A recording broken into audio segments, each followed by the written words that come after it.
Hey guys, it's Bxtch. Today we're going to be talking about Neon Gods and do a little bit of an updated review on the book.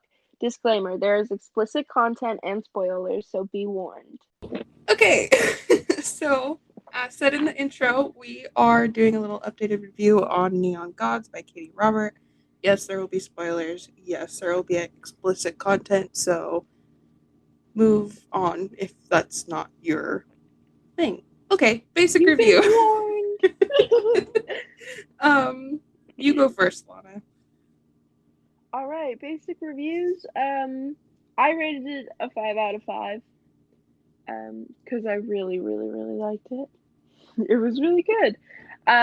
What I loved the most about it, well, there's honestly a lot that I loved about it, but I loved that it was a slightly, not necessarily kinky, but like dirty and like smutty. It was a good representation of like a not toxic, smutty relationship. Mm-hmm. Um, what I didn't love is that there's a slight plot hole with how the whole River Styx boundary works. But I'm able to skip over that because it's not that big of a deal to me. Yeah, I totally get that. I think my biggest thing about like skipping over it is the fact that this is the first book of so far four, which we will talk about that later, but there's going to be more books, so that could be explained later on. And if it's not, it's like, who cares, really? I don't think that's a thing that would lower my, I Mm-hmm. don't think that would like affect.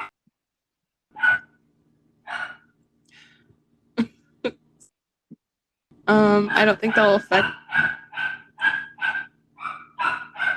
I'm going to kill them. And this entire thing is just me sighing over the dogs and feeling defeated.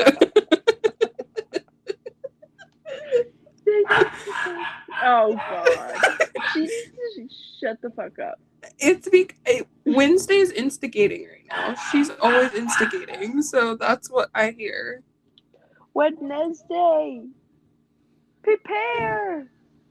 They're in the other room too. Like, I'm in a separate room by myself. Yeah, they're fucking small little yappy motherfuckers. And the funny thing is too, they've well, not funny because it's fucking irritating, but they've been in quiet like all day. All day. And now okay. Mom's starting to do the podcast. Time to yap. okay. Anyways, I don't think the whole plot hole with River Styx is big enough for me to go, that ruined the whole book for me, you know? Me Um, neither. Because it's not like it's a big part of the story either. Like it is in ways, but it's not with like the whole like Hades and Persephone storyline. Like it's not important to their relationship, except for the fact that she crosses over and gets to see him. is that all for your book review? Or do you have more? Because we'll be going into depth later. We're just doing an overview. Yeah. Okay, so for me too, I also gave it a 5 out of 5.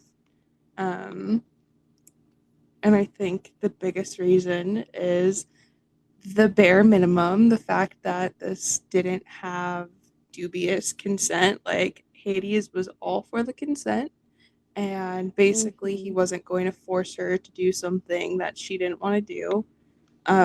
And he always made sure, like, okay, we're going to be doing this in front of people. Are you okay with that? And he made sure. It's funny because he had this. I loved that he had like this whole dominant, like he's a top, but he still let her Mm-hmm. take the reins the entire time, so she was comfortable, and I loved that. I think it was good. It felt good. Um, Another thing I didn't like, or what I didn't like, was the River Styx thing, and we did talk about this last time. I think it was just the location, but that's not it's not big enough for me to care, you know? Um, it just feels like a Gotham City metropolis type thing where it's like those things they exist, but where do they exist? You know, they just kind of are there, Mm-hmm. and that's how I Yeah. feel like with Olympus and the upper city and the lower city. They're just there. Um, but then again, like it's one of those things. It's one of those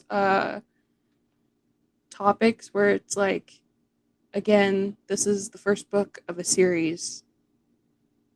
It'll probably Mm-hmm. be explained later. So Yeah. it doesn't really bother me because I acknowledge the fact that there's other stories involved in this one. So Mm-hmm. yeah. But that's basically everything. Um, so let's go in deeper. Let's talk about it. Let's talk about your favorite moments. Let's start off with oh my god. I'm telling you, the humor is going to take off with just the freaking brat in the background. Anyway, favorite moments, but favorite fluffy moments. And angsty moments. Not even smut. Let's talk about the angsty and fluff moments. Are you The angsty fluff. The angsty fluff and the both fluffy moments. one or the other or both? We'll There's do so smut many. later. Can I But your just start favorites. like reading off? Because it's not even necessarily moments, because they both have like this wall built up around themselves because they know that it isn't going to last forever. At least they assume so. And so they both just like aren't willing to let themselves like really, really be in it. Yeah. And so like my favorite moments just come from like little paragraphs and stuff, like just Mm-hmm. like the thoughts going through their heads in certain Yeah. moments. Mm-hmm. Like well, this comes from a smutty moment, but he's being really sweet. Like the thoughts in his head versus what he says a lot of the time makes me laugh because he'll be a simp, like Mm-hmm. to the T, and then he'll say something really, really, really dirty about his PT instead of saying what he's feeling, because he literally says, like in this paragraph, which is 272, it's there in the throne room in front of everyone, and she says, put on a good show just for us. Well, she says a little bit more than that, but we'll get into that later because that's a whole nother thing. Put on a good show just for us. And he goes, us. This woman will kill me if she keeps talking like that, like it's us against the world, like we're a team, a unit, a pair. I don't correct her though. Instead, I allow myself to sink into the fantasy the same way she seems to be doing. The fantasy of us. They're just. He's. Like, if they would have said a lot of what was going through their minds, specifically Hades. Well, one, I think that they should not have. I think when they did was perfect. But if they would have done it any earlier, I don't think either of them would have been necessarily prepared for that. Mm-hmm. Would I have liked it? Yes. And I think it would have been very easy because they were feeling it the entire time, and you see that the whole time. Like it's a smutty slow burn, if you could Yeah. imagine. Which Yeah. is that, and I think that's the perfect way to describe it. It's a smutty slow burn. Yeah. Yeah. Because slow burn is the romance. The smut is just there. It's just It's there. there, and it's so fucking good. Side note, Katie Robert had posted a TikTok where it was like, when my readers discover new things about themselves because of my book, and I discovered new things about myself because of these fucking books, and I'm like, ugh, I hate it, but I love it at the same time. I love it, but I'm too sexually frustrated for this. I'm too sexually frustrated for this. I'm crying. I'm Gabby. Yeah, I will say after and during reading this book, I was like, where the fuck is mine? Where is he? I want him so bad. That's exact that. Yep. Only like big warning for reading this book is that you will be sexually frustrated after reading. Oh yeah. But it's like you're not even mad because you had such a good time with the storyline anyway. And you get a big laugh at the end because Zeus falls out a window. Yeah. Yeah. Yeah. I love it. What else you got? Other cute moments. I have them all underlined.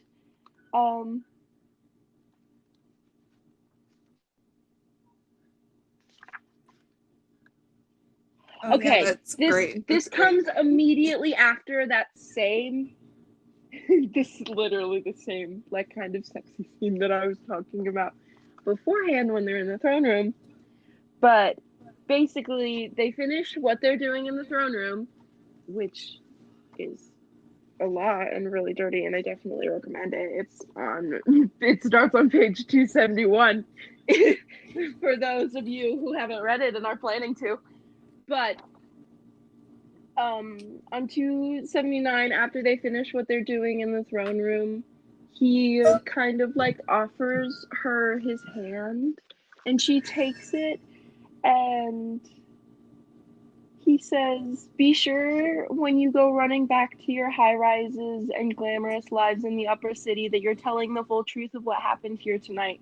She's mine. His hand tightens ever so briefly around mine, and I'm hers. Oh my god. They're just like, they say that like I'm pretty sure at this point they haven't even like, they haven't, because they both don't really even know that they're going to like be together and stay together until the very end. Mm-hmm. But they're both willing to admit that, like, yeah, this is what it is. And because this chapter that I'm reading from is from Persephone's point of view, so she carries on to go like, well, this wasn't part of the plan. I'm not exactly sure what was happening, but I think this was like to provoke Zeus, because the whole thing with Neon Gods is that she is basically like, Hades, deflower me and make sure Zeus knows it. Not that I'm a virgin, but Zeus thinks I am, and he wants to marry me, and he's a gross old white man, and I don't like that. Yeah, we have to talk about Zeus and how we imagine him later. Anyways, I do have to say, for that moment on 271, okay. If you guys probably don't know, Lana knows, I'm a huge Star Wars fan. Okay. I just saw an annotation. You did not. And there so it's that scene, but she's getting on her knees for him in front of everyone, and he goes, by all means, little siren, and get on your knees. The words get on your knees, I don't know why it reminded me of this scene from Clone Wars. Gabriella. When Krell was just committing war crimes on his own people and basically being a cunt to all of the clones, and the clones basically did like a self-arrest type, no, not a self-arrest, what the fuck, a citizen's arrest. And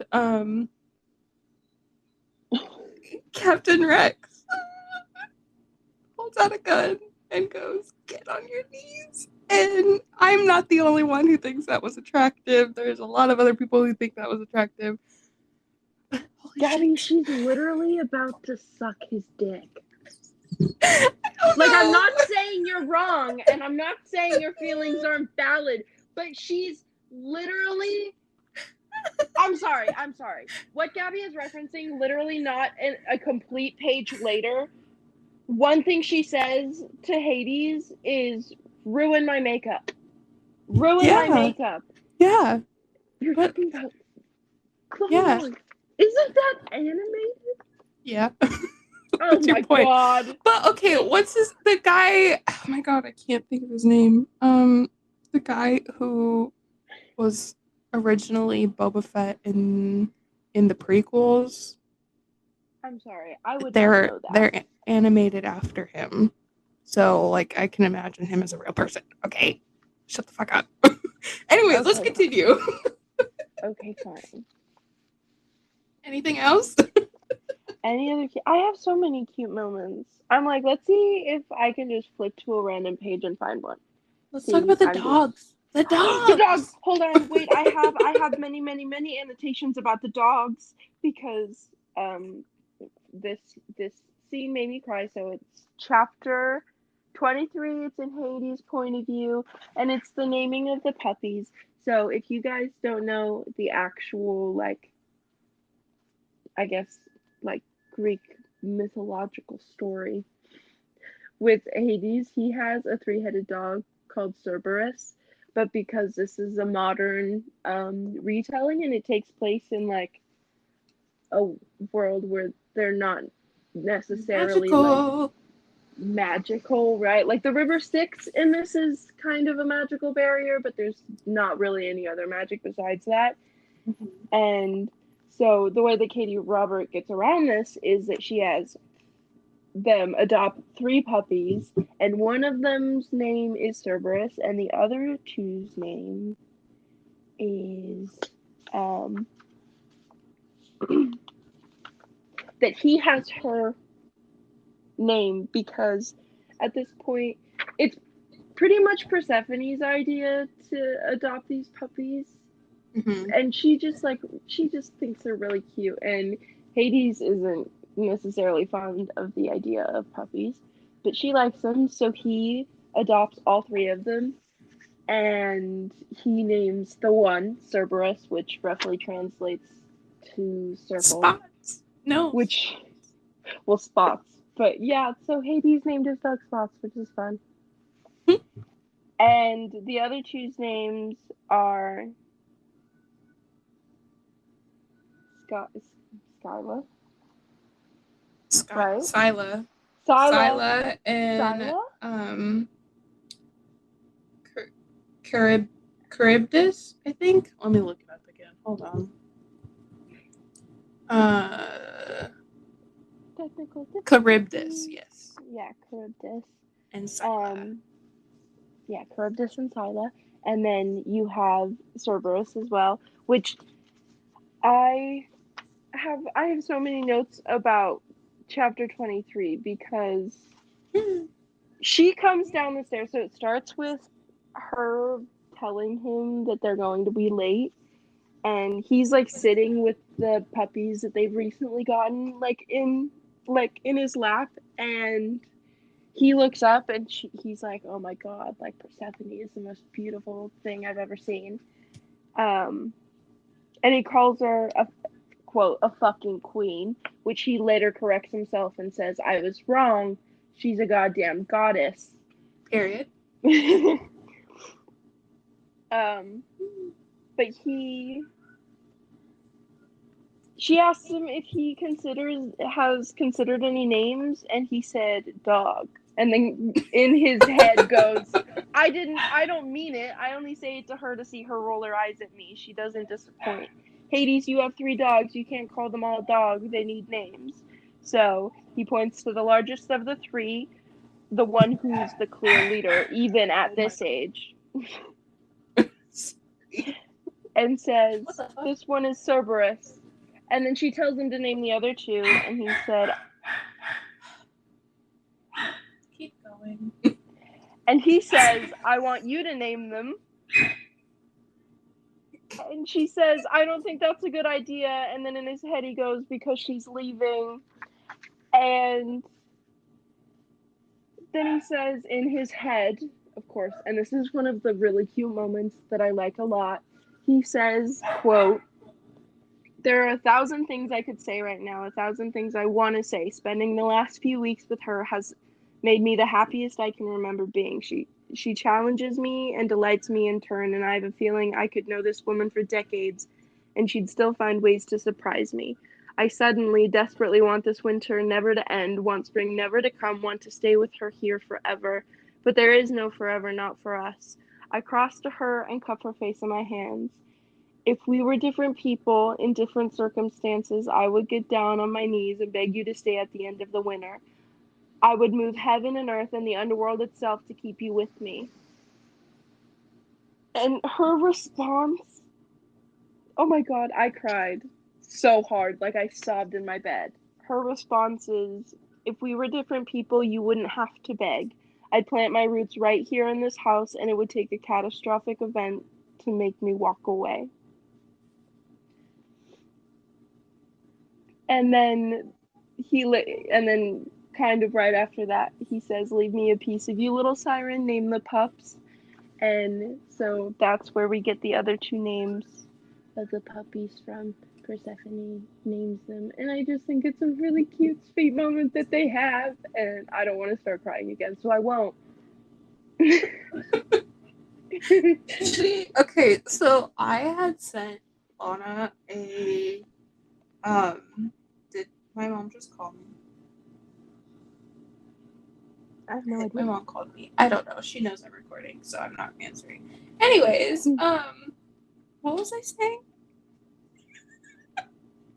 You sent me and then didn't finish. Okay, I really need to go to the doctor for ADHD. Anyway. She said, anyway. Continue. I don't know what I finished my thought. Okay. Are you done? This is too chaotic. Yeah, I finished with what with the puppies, and we talked about the puppies and when they named the puppies. Mm-hmm. And then I said that I didn't want to talk about it anymore because I was going to cry. Oh, yeah, that's what I wanted to say. Okay, so I had sent Lana a copy of this book, and I just remember her randomly texting me, "I'm sobbing," because she just kept crying, and I was like, dude, these are two gods having sex, and you're crying. And yeah, it was great. Okay, yes, it's literally two gods coming into agreement with each other to have sex in front of people, which is, fine and dandy. It's amazing. But they're so cute, and they love each other so much. And it's kind of frustrating because you're like, you guys are literally like, you internally know that you love the other person, and you're just not willing to tell them, which is completely valid. And I think that's kind of a really big sacrifice that you have to make, because he pulled her back and she didn't want to tie him down, and she also didn't want to on pause for a man, which I also really respect. Did she? No, she didn't. In the end, she didn't, even though she did stay with Hades because she loved Hades, and that's where her life fell, and that's okay. Mm-hmm. Okay. I'm gonna be honest. I don't know where that thought started, but that's where we went with it. I kind of zoned out for a second. God damn it, Gabby! I'm telling you, I probably need to go to my doctor and get an official diagnosis on ADHD. Anyways, are you done with your favorite moments? Or do you got more? I know you got more. Yeah. So this is all with it's like all just small moments. Some of them happen during the same time. So this happens again where they're in the throne room after he touches the little dangly thing that swings in the back of her throat. And did you just quote? did. It's cool. We're not gonna talk about it. We're gonna skip right over it and pretend like it didn't happen. But it's page 274, and it's before he starts eating her out, right? Because he realizes that even though she's the one, because she is the one who says that she wants to suck him off. Like, she says, quote, in that case, Hades, I would very much like to start the night off with you fucking my mouth while you sit on your throne. So he's like, by all means, little siren, get on your knees. And he realizes less than 2 full pages later that it seems like he's forcing her, even though he's not. But it's because, like, the tears are smudging her mascara, and her lipstick is all around his face and smeared around the edge of her lips. And so after he immediately is like kind of out of it and he's not necessarily into it anymore because he doesn't want people to get the wrong idea. And she's like, stay with me. Like, this is for us. Nobody else matters. So he does, and he sticks it out, and she makes him come. And then he decides, this woman doesn't deserve to be on her knees. She deserves to be worshipped. She deserves to be on the throne as my equal. I intend to put her there. I tuck myself back into my pants. Up. She must expect to end back in my lap because her eyes go wide when I move and nudge her onto the chair I just occupied. Onto the throne. Her brows draw together, but I don't give her a chance to question me. I simply go to my knees before her. Hades, what are you doing? For a moment, I can only stare up at her, and then you get the picture. It goes on, it switches to Persephone's point of view, and we get to hear all of Persephone's thoughts as he eats her out while she's sitting on the throne and he's on his knees for an entire room of people. Yeah, that is my thing. This book did things to me. It was my favorite sex scene I've ever read, because he literally is like, holy fuck, I want to worship her. Like, I want not just her to know it, but I want everyone to know it. I want every single person in the room to know that I, one, would never force her to do anything she wouldn't do, but also that I make her feel good, and that she enjoys herself, and that she enjoys herself with me. Yeah, and I think that, like, that's really important for the character development too, which is so funny to think, like, oh, the sex is good for the character development, you know, but whatever. It's because in the beginning it was like strictly business, you know, and then his internal dialogue, you can see the most character development because all you see is him going, I have to be dark and brooding, but also she's wonderful and I don't want her to go, and I want her attention, you know? So, like, in this moment, it's like, I think this moment is where she doesn't want, or he doesn't want people to think that well, not necessarily this dark and brooding thing, but he doesn't want people to think of him as like this gross guy that is just violating someone. He doesn't want to look like he's Zeus, basically. And I think that's like the best part about it, because it's like he recognizes the disgusting toxic behavior of Zeus, and he realizes if she keeps doing something to people or in front of people, who, by the way, in that scene, he could tell that everybody was like, oh my God, you know? And he recognized that he would be looking like Zeus in that moment, and he did not want that to happen. So I think, yeah, it's such a good scene, and it's good for the character development too, because he realized maybe dark and brooding all the time is not the best thing, you know? Yes, that it's exactly how he, because Hades' thought process, like, you don't, in Persephone's chapters, when specifically at the beginning, like, he is that dark and brooding character, And even throughout the book, like, Persephone describes him as so, but it gets less and less dark and broody with her, and it gets, like, pretty much non-existent dark and broody quite fast, because he does realize that she's nothing like what he expected of her, and he's not what she expected either. For one, she didn't know that he existed. Yeah. But he, in that same scene, like, that I kind of just quoted, he says, "I really, really love you," like, in his head, like, right before he puts her up on the throne, like, right after he comes, she says, "I really, really love seeing you undone like that," and his very next internal thought is, "I really, really love you." Oh my god.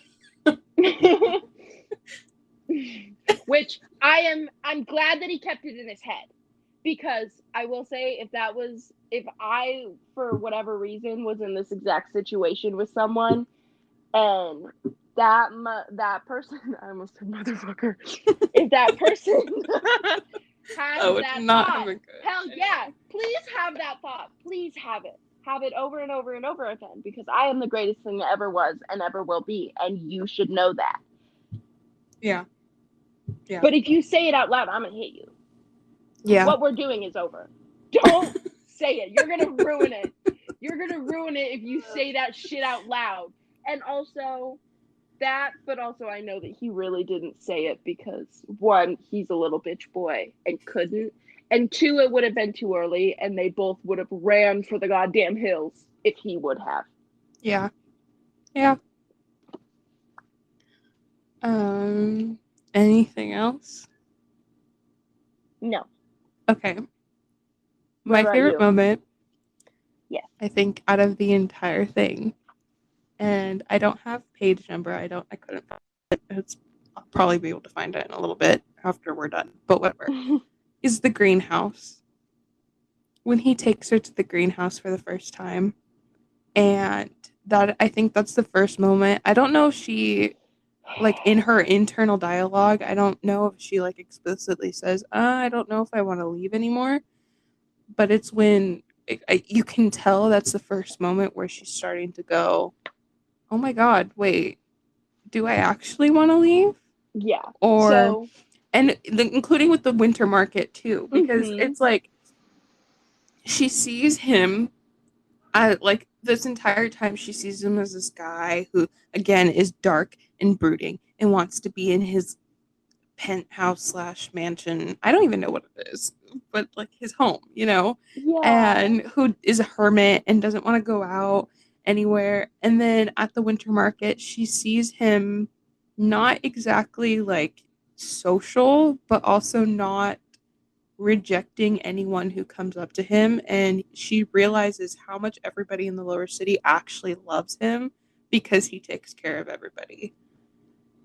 Yeah. And then the greenhouse where Mm-hmm. he spent his days as a young kid there trying to get away, and it's like the first moment where his walls are starting to come down, and I love it because she's recognizing, like she already did recognize it with like how he cared for her cut up feet, or how he made Mm-hmm. sure that she was okay or taken care of or whatever.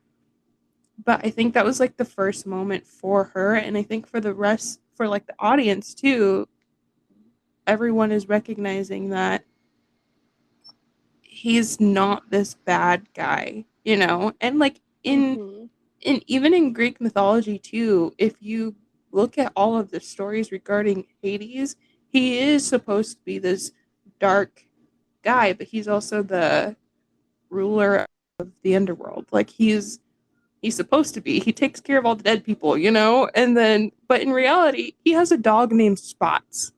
He worships this his one person, never has a mistress, And all of these things. Like he's a good person or a good god. So I feel like that just in that moment alone, I really loved because it reflected the Greek mythology behind it. How Mhm. everybody, out of all three of the brothers, he's like the best brother. Yeah. I also So, liked that it in the sense of like reflecting Greek mythology, because there is that debate, like there are different stories and different, and not necessarily Greek mythology, but just like mythology between the story of Hades and Persephone as is. mhm, Like some people, I hate to bring it up because I don't like it and I don't necessarily agree with Demeter's version, mhm, um, where I don't even want to speak it into existence, but Hades, in Demeter's version, and Demeter is Persephone's mother. Um, Hades kidnaps Persephone and steals her away to the underworld. mhm. Um, I don't personally And agree with that version, but I think Katie Robert does a good job of translating the idea of Demeter still thinking that he took yeah, and I get what Persephone. you're saying. Like, I love that it reflects all versions of the story, you know? Yeah.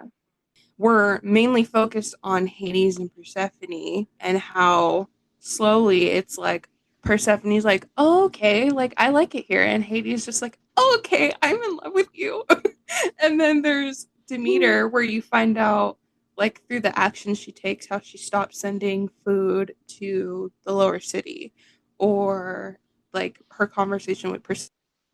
And you can see that she had these thoughts that Hades was Mhm. just this gross guy that was taking Mhm. advantage of her daughter. And like that was Demeter's version. And then there's the Persephone and Hades version, where everything's fine and dandy, like she's not in danger, and how she actually wants to be there. And how she's actually like, not just with Hades, but with the entire lower city slash underworld, depending on what we're talking about. So it's like, I really applaud Katie Robert for that, because she translated that so well. Even if Mhm. that wasn't her intention, it still translated very well. Yeah. Um, so there's that one, and then another moment I really liked was towards the beginning, when he first sees her for the first time, running away from Zeus's guys, and she's across the um, she's like deciding whether or not she should run across the bridge. Mhm. And this part where it's chapter 3, and it's in Hades' point of view. And Oh, I love chapter 3. yeah, and he's like standing there, and he recognizes her, and then she like is saying, please help her. Mhm. And he's like motioning at her, run faster, hurry up, get there. But like he's like, I want to help her, but I can't. And I think in that too, like besides the greenhouse and whatever, that moment too, it was kind of like it recognized that he knows when someone's in danger, and he's not going to turn his cheek on them, you know. But he recognizes that there are rules and there are boundaries, and he can't move across the bridge without breaking a treaty. Yeah, and from the very beginning, Hades one has never met this person in his life, Exactly. and immediately is like, well, I need to help her, not Yeah. necessarily save her, because I can't necessarily get across the bridge myself, because you're right, Mm-hmm. there is that whole business with the treaty, where Hades and Zeus aren't allowed to go into the upper and lower Mm-hmm. city respectively. um, but from the beginning, he wants to help her, and he wants to like make sure that she's safe, like from, and he sees how shaken up she is, and he Mm-hmm. immediately, one, he is that dark and broody that he is, but the first thing he does is take her to his house and clean her Mm-hmm. feet, will scold her for running barefoot Yeah. and getting glass in her feet, but then he takes care of her, and then refuses to let her walk. There is that bit where she's like, if you don't put me down, I'm gonna scream, because he Yeah. won't let her walk. Yeah. Okay, and then my next favorite part is it takes place after Lana's favorite smut scene, and they're in his room, I think, and he's angry because he just is recognizing she's about to leave, and so they kind of have angry, angsty sex, you know.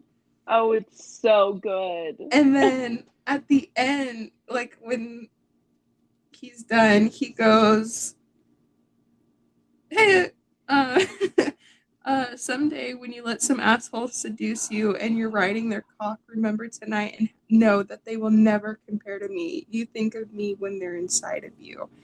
I know that's pretty smutty, and we were gonna wait until later, but the angstiness of that, where he's just like, "I want you to recognize that I am better than What I anyone." love is her response, I think verbatim, is "Don't be cruel."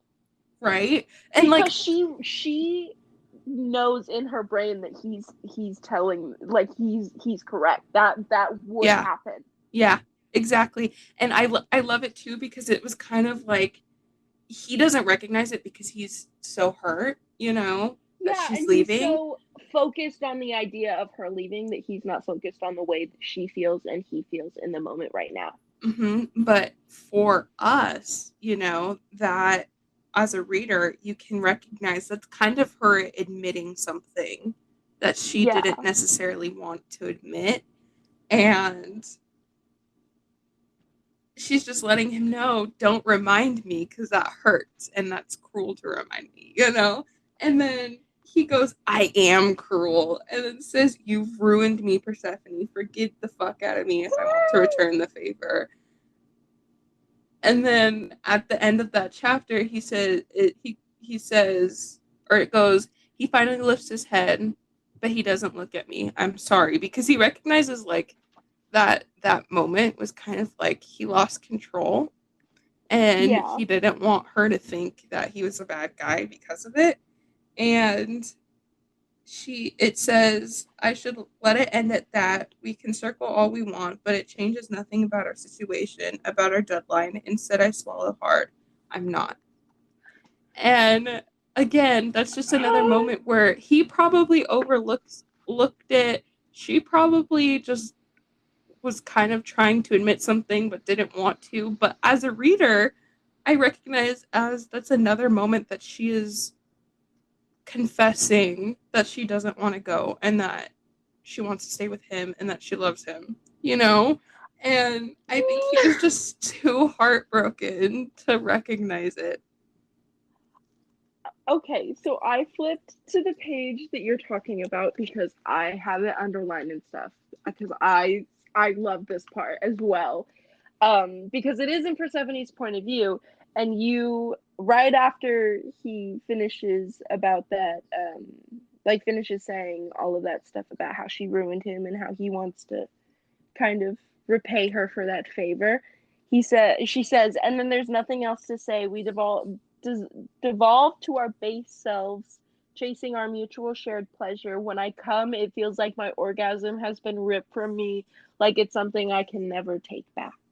Exactly. And I think that right there is also really big. It's because when she tells him don't be cruel, she's letting him know in that moment, and Yep. us more, that she's verbally kind of accepting that and accepting the idea of the two of them never being the same after each other.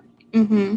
But when she kind of admits to herself and like says that like it feels like her orgasm's been ripped from her and like it's something she can never like take back. Mm-hmm. I think that's really big because it's her finally admitting to herself. Because Persephone is very closed off. Even in her thoughts, she doesn't even allow the idea of her staying with Hades to come Mm-hmm. up. Not in one chapter until like the end. And she's basically like, well, there's no leaving. There was never any leaving. I just thought that I needed to. Yep. Yep. And then I think my final place or final moment that I absolutely love is at the end when he thinks that she's not coming back. Oh my And god. he's sitting with all of the puppies and just playing with them. And then she walks in and he's staring at her like he's hallucinating, like he can't believe that she's there. He And literally for a split second was like, am I going crazy? yeah, and he goes, but with Zeus gone, you're free. And she says, I know I'm free, and because I'm free, I choose this, I choose us. A month ago, all I wanted was to get out. I didn't know you existed, let alone that I'll fall in love with you. I didn't know there was a part of Olympus that could feel like home. Here, Hades, it feels like home here with you. In this house, in the lower city, I want to be with you, if you'll have me. He grows a slow smile. You mean it? With my whole heart and soul. Oh my god. Stop it. Stop it. Oh my god. And I Okay. think, like, it's so good because I think so we had talked about already how Hades has this internal dialogue where you can see the character development turning from, okay, this is a political advantage to, oh my god, I'm in love with this woman, what do I do? To, oh my god, I don't want her to leave, to, oh my god, she's gone, to, oh my god, you're back, you know? And you can see that in the internal dialogue. And with Persephone, you don't get that. But then Mm-mm. after, and I remember the last time we did this review, I was kind of like, yeah, I don't really see that much of her thinking this way. Like it just felt very sudden. And then I thinking about it, especially right now as we're talking about it, it's there. Her She moments, showed it so. yeah, it's like her moments with him, with talking about how he saved her even though he didn't have to, how he is making sure that her feet are okay, or making sure that she's eating or sleeping or taking care of herself, to moments like at the winter fest or the winter market Mm-hmm. or the greenhouse or the puppies, and you can slowly see with the actions that she's taking in the moments that they have together that she is falling in love with him. And the only reason it's not verbally said in her dialogue is because she doesn't want to admit it, because she thinks it's going to be easier to leave if she doesn't admit it. Yeah.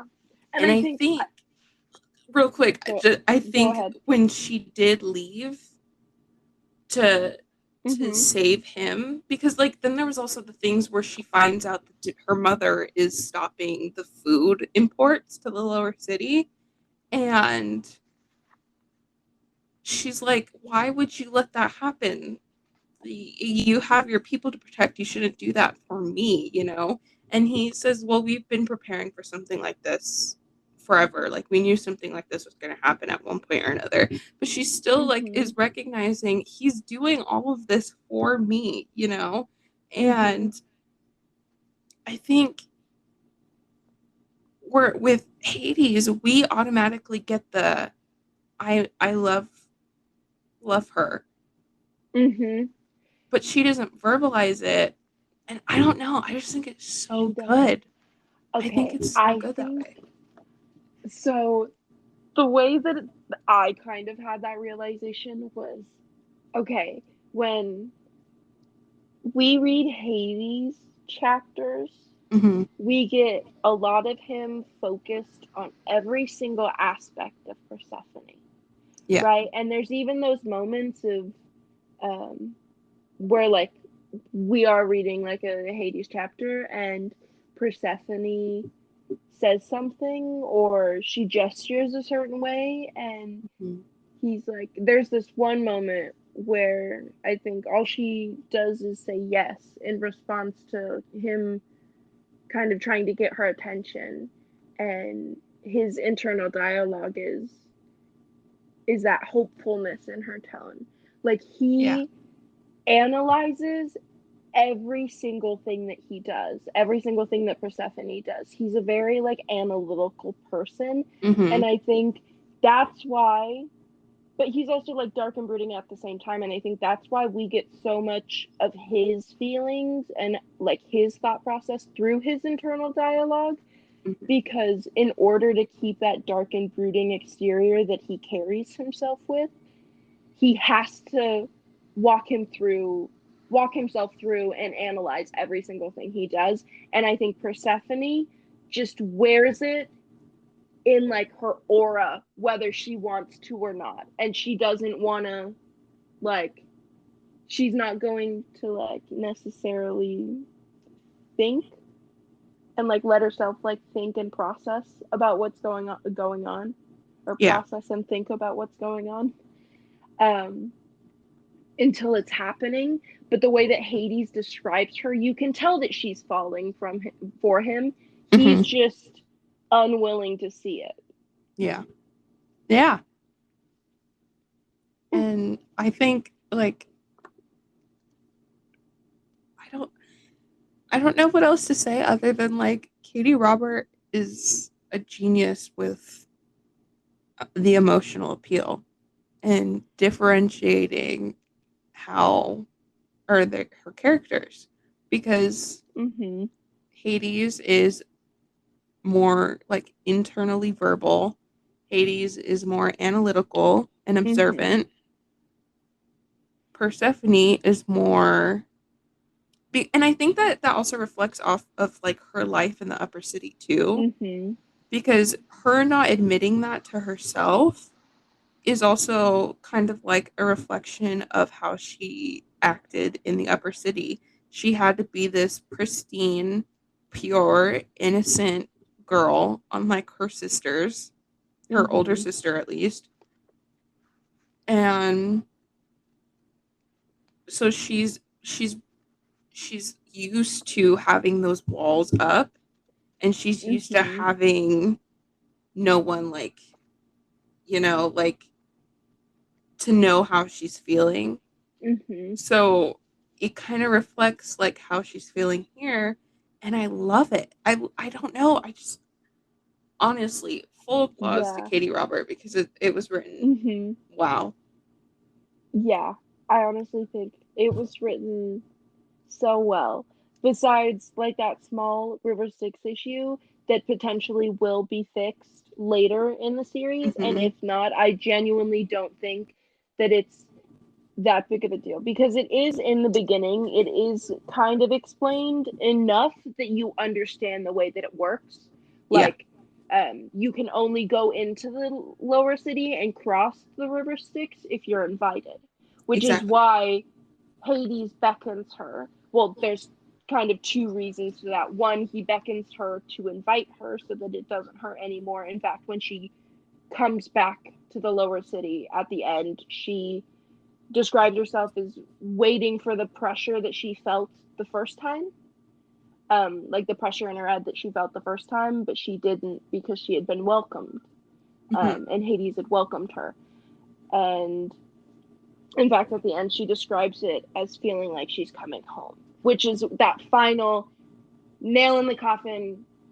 She's not going anywhere. For Yeah. me, that was the final tell when she described crossing that bridge as coming home.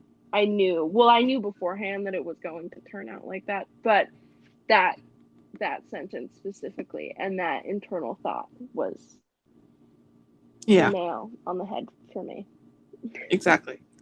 So yeah, I don't know. I think I really just these moments. I think, and honestly, we know that the Neon Gods is about the smut, right? But I think Mm-hmm. take a step back and you take away the smut part and you really look at the and the angst and the romance in it. It's like unbelievable, you know? And I've Right. always said, and I think who writes a Hades and Persephone retelling recognize that their love is something I've always said, and I told you this before. Like, if I've ever relationship, I want to be treated like Hades treats me. Or treats me. Persephone, you know? I want to be treated like that. And Yeah. so like when you take a step back from the smut in this book and look at those romantic moments, it's just emphasizes that their love is a lot different, and it's a story that is timeless, you know?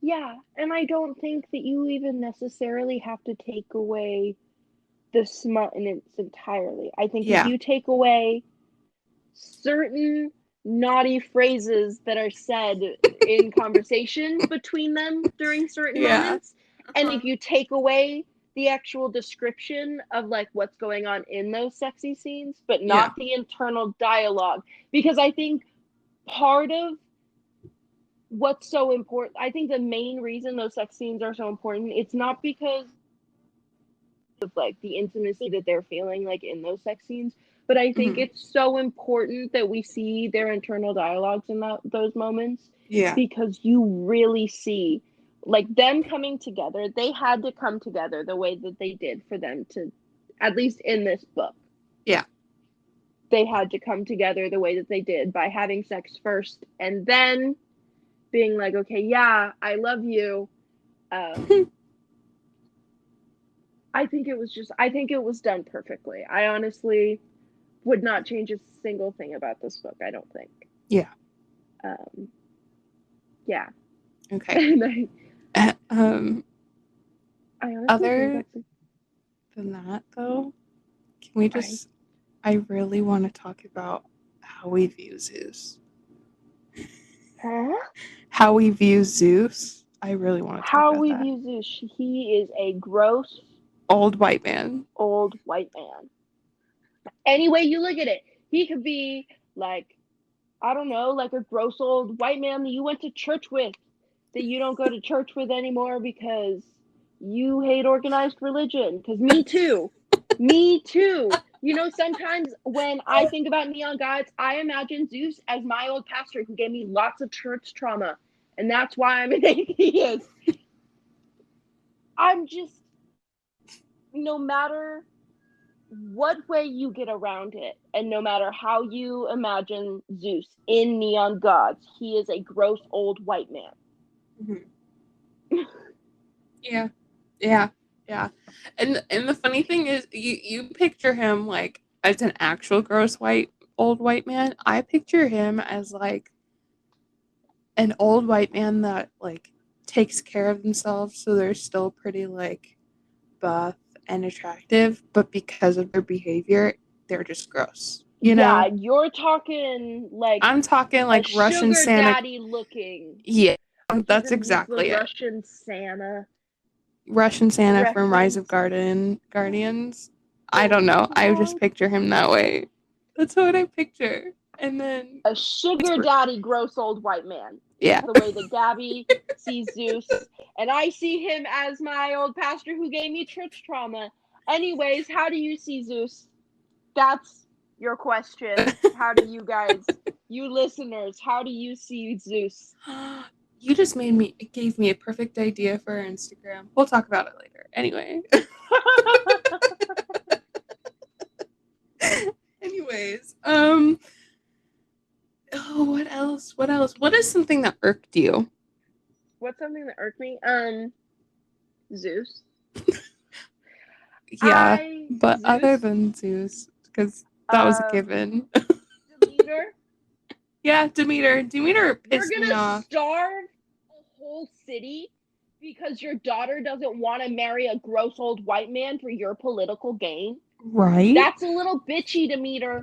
Not actual Demeter. I would like to say that right now. Fictional neon gods, Katee Roberts, Demeter. Yeah, okay, I just want everyone to recognize I am pagan. Lana, I'm not sure where you're at on that. So, hey, you know, anyone who's listening, this is about God books. Besides Jesus Christ and the Christian one. And I guess the Christian one and the Catholic one are pretty much one and the same. So that one. You're pissing off a lot of people right now. I hope you really say that as used to be Christian. I can say that. Yeah. And if you don't like that, I'm sorry. You have fun with your God, because he's not mine. Okay. That's all I have to say. Our point is to the gods that are in this book, and if you're probably listening, we're not talking about you. We're talking about fictional characters that are named after you. Anyway, because technically, yes, although there are some not necessarily faults, but I mean, there are some issues that you're just digging yourself in a deeper hole. My point. Technically, even in the book, they're not these people, because their political titles are, like there's. Do you remember that part where they're like, that's not their actual name, that's like their political title, but everybody refers to them as like Zeus or Demeter or. Like they had names and then they become Zeus. Yeah. So because technically, it's not even Zeus. them. Their father was Zeus, or their father was Hades in this instance. But anyways, Demeter pissed me off. That's a sad boy trauma trope. Huh? Hades has the sad boy trauma trope. Yeah, but it's like because written well. Die. It's written well, and he doesn't become like a toxic, abusive asshole for it. Because that's what I hate the most about darker romances, is that it's all okay that he treats you like shit because he had a traumatic past. Like, fuck that. No. I want to see someone have a traumatic past and be a good person because they recognize... And learn from that. Exactly. Or not take it out on you because, one, you weren't present in their life at that point, if that is the case. Or two, it wasn't your fault, so don't take it out on that person. Exactly. And basically, Hades' parents die, and he just wants to get back at Zeus for it because it's Zeus's fault. It's ultimately Zeus's fault. Yeah, and I think I like that about this, what is it, character arc too, is that he doesn't want to ruin people in his wake. It's his main goal is Zeus, and if he hurts people while he's getting there, he's going to regret it for the rest of his life. Like, he avoids hurting people that don't deserve to be hurt.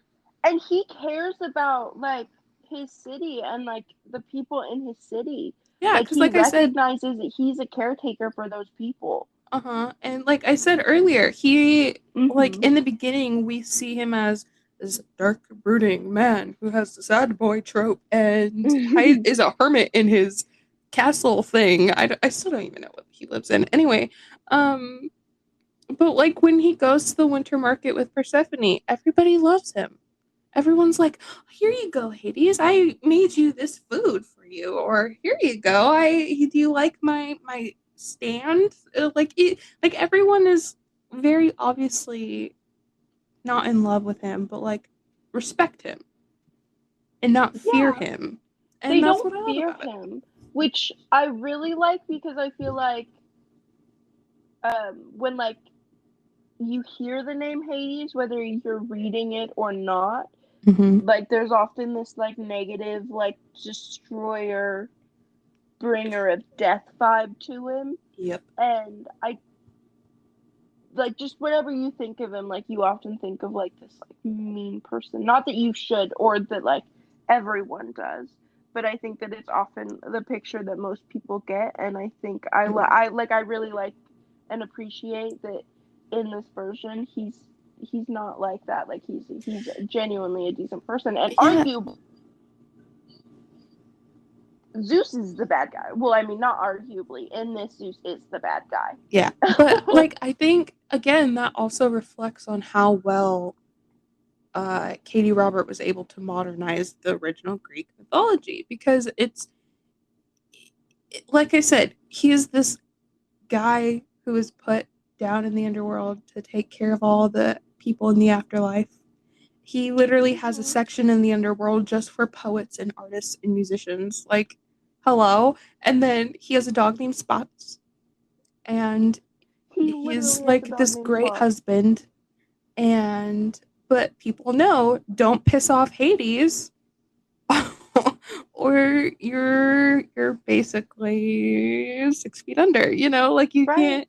But I would And also like to point out that even in Demeter's version, where Hades, quotation marks, kidnaps Persephone, Mhm. Hades gives her the option to leave, finally. Yeah. Like, he basically is like, well, Demeter's giving me too much of a hassle. Like, I love you, lots, and I realized that I was wrong, type thing. And he gives her, I think he originally is like, gives her 12 pomegranate seeds to represent All 12 the months. like all 12 months, but she only takes 6 so that she can go to like not the underworld. Yeah. Yeah. And do her duties and do what she wants. Mm-hmm. Yeah. Exactly.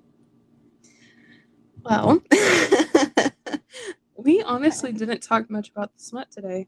I'm kind of shocked. I think we were just too in love with like the actual romance. Yeah, I think that that's what a good book does. Like if you were to pick up a copy of Neon Gods right now, um the kind of little review on the front is from Entertainment Weekly, and it says unspeakably hot. Right? Like a big selling point to this book is the fact that it is like sexy and it Mm-hmm. has that smut. Yep. But the fact that we could sit here for, well, like the recording's been going at this point for 70 minutes, whether that makes the final cut or not, and we talked about smut part of the time because it is a decent part of this book. Yeah. But we talked about the deeper parts and the more romantic parts that came with Mm-hmm. that, and I guess like togetherness Yeah, and and I kind of, wholesomeness of their relationship. I'm glad that we decided to do this updated version of our review, because we were honestly just focused on the romance, but there, or not the romance, the smut, but there's so much more deeper stuff that I don't think we necessarily were thinking about in the last review, because we just wanted to talk about the smut, you know? And I think that was like coming off the high of the previous episode where it was literally just about smut. So I think us doing this review kind of let us just sit back and take a moment and realize like the actual plot and the themes within this book.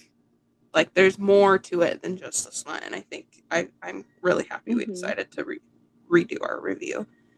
Me too. I think we were able to like gain a deeper understanding and like honestly give you guys a better review and like what we thought, and maybe even if you have already read it or if you're planning on reading it, giving you a new outlook or maybe something that you didn't necessarily think of the first time around. Yeah. Or while you've been reading it, if you're listening to this mid-read, which I don't necessarily recommend because that was good. we did spoil quite a lot. I mean, I went in depth on page numbers, so if you've made it this far, kudos to you.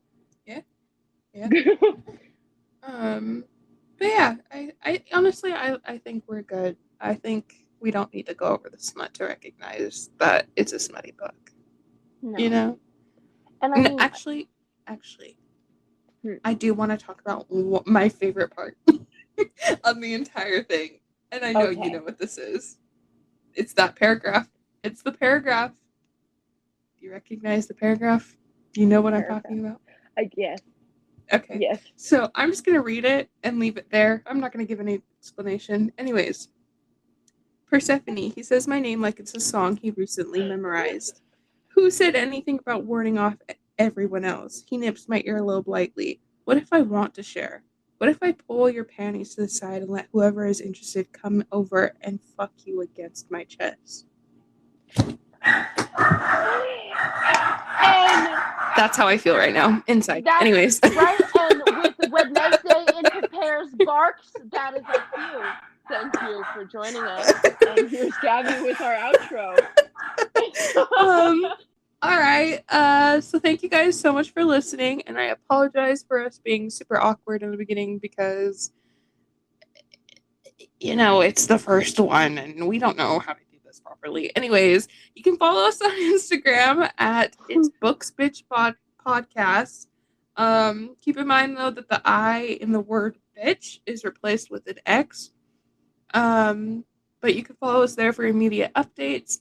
And an episode will come out every Saturday at 12 p.m. Pacific Standard Time. With that being said, see you next week. Bye. Bye. You needed to say bye with me. Anyways, let's move on.